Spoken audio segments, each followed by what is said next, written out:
Good morning. We're out here again on Lake Steilacoom. We want to talk a little bit today about speed trolling.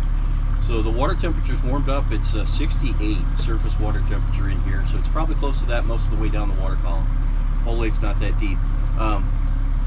Right now, I'm running a Castmaster behind a fish flash, and Pete, you're running an orange Speed Spoon Pro UV. Orange Speed Spoon Pro UV. So we're going about 3 miles an hour. That's the nature of speed trolling. Obviously, as we're trolling a little faster, trying to cover some water.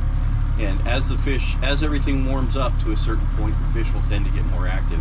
So this time of year, we've had some good luck with adding a little bit of speed to the presentation. You also get a good look at the bottom all around the lake.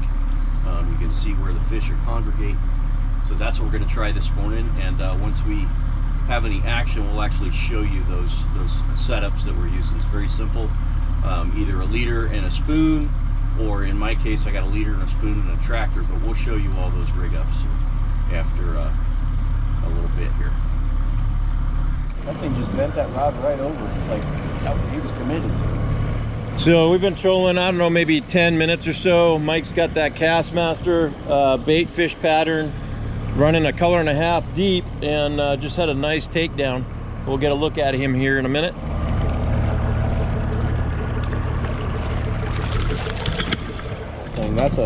That's one they just planted. Okay, so there's that bait fish Castmaster, and then I'm running that about 5 feet behind that fish flash. That's all I'm running. No bait, no scent, no nothing. So Pete picked one up, 3.5 colors, and the Trout Tricks worm are going 2.7. Beginning to wonder if we needed to slow down a bit, but oh, it looks like we got one in the middle too. Double. Oh, yours, Mike. Unless they're crossed. Well, it could be, I guess, huh? No, they can't. I don't think they're crossed.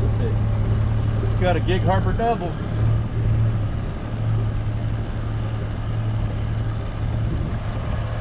Switched up and went to that Trout Tricks worm.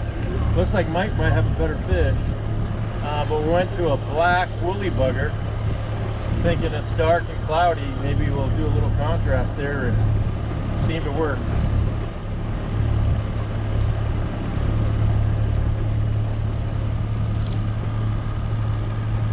Nothing special, just a little plant. So this one's running pretty much right on the surface, correct? Yep.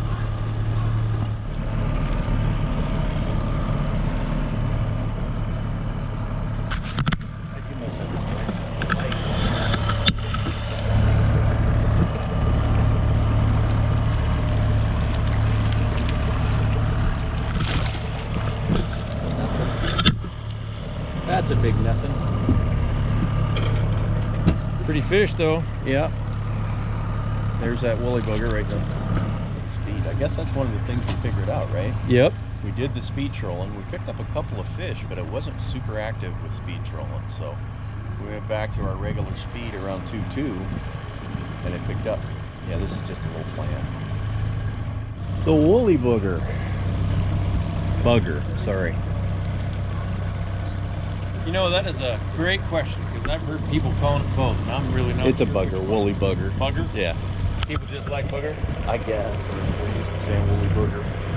It's like Rapala and Rapala? I'm pretty sure Rapala calls it Rapala, but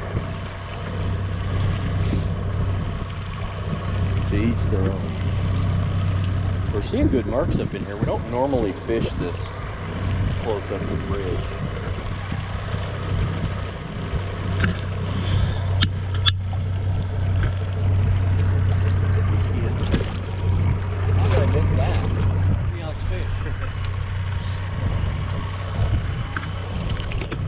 So Mike made an adjustment. Mike, what adjustment did you make? I went to a gold trigger spoon. It's actually gold death prism.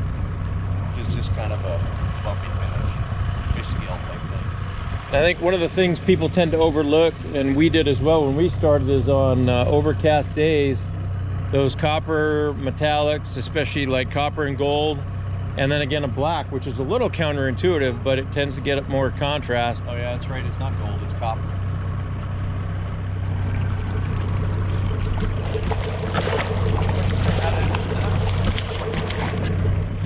They just recently planted this lake. There's that copper spoon. And so we're gonna have to sort through a bunch of dinks today, I think. So we're starting to dial a bite in. Mike's got another hit on that Death Prism spoon. And one of the observations Mike made was that we'd slow down a little bit when we got the hit on the other side of the boat. So we've come down, we're trolling between 2.7 and 2.4. And we've got a couple more hits and some more action. So I think we're close to getting this dialed in. Take call waiting.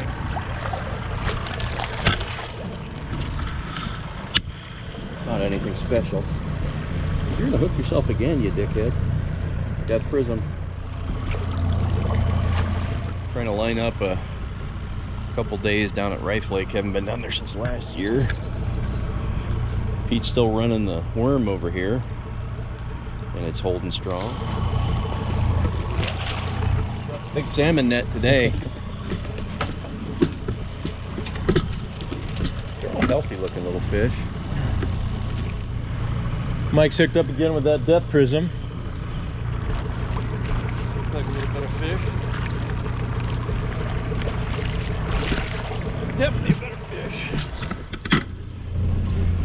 That is a nice fish, actually.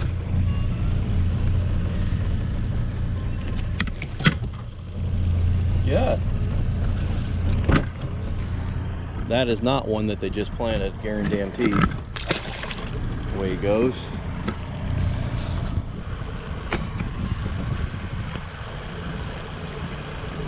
So we're cutting mine loose. Pete picked up another one. This is the very south end of the lake down by Clover Creek. Last one we picked up was a resident fish, at least for a bit, because he was bigger. Oh, shit. Oh no. Off the plants again. There's that Trout Tricks. That Death Prism is still holding strong, and we've been in a lot of hits even on the Trout Tricks worm in that Death Prism. And so again, a lot of plants. Mike caught one decent fish about 17 inches or so, and the rest have been pretty small. But really, we've only been fishing for less than 2 hours, and we've had a pretty good day. Tiny little thing. Shouldn't even be on the hook. That's a maglips, right? Yeah.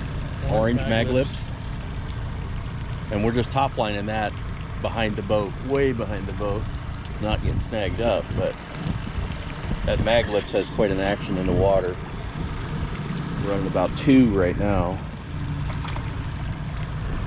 Shit. Oh, got your release. I guess. The bite died off a little bit on us here. The first one we picked up in a little while on the Trout Tricks. Just got a hit on that center rod too. Let's see this Leviathan. 16 feet, and I think it's going to be enough.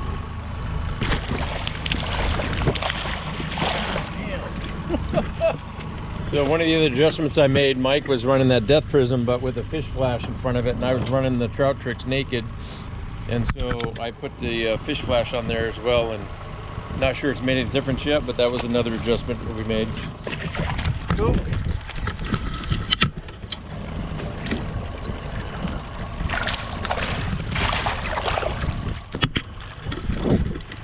Another coat?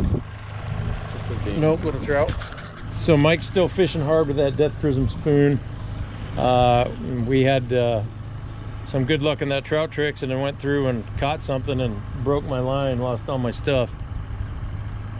I ended up switching to a Moon Jelly Dodger with a Max wedding ring on it. We'll see what happens. Ain't too bad.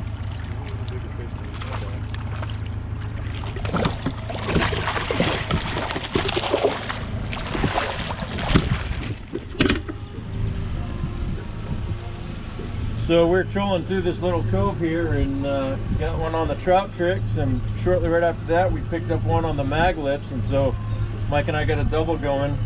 The one here on the Trout Tricks feels like a better fish than what we've been catching. So that one's and off. then Mike just got a triple. This one hooked up. Oh yeah, that's a much better fish. That root nut's ready there. That's a big cobra. Yep. It's a big cobra.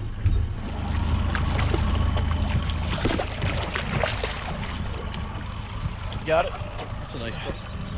And so we just went through this area, got a triple now, And that's that kokanee on a Trout Tricks worm. Right here, just a minute. 17 inches. Okay.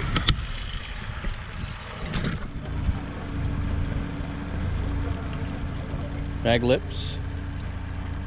Sure you got one there? Oh yeah.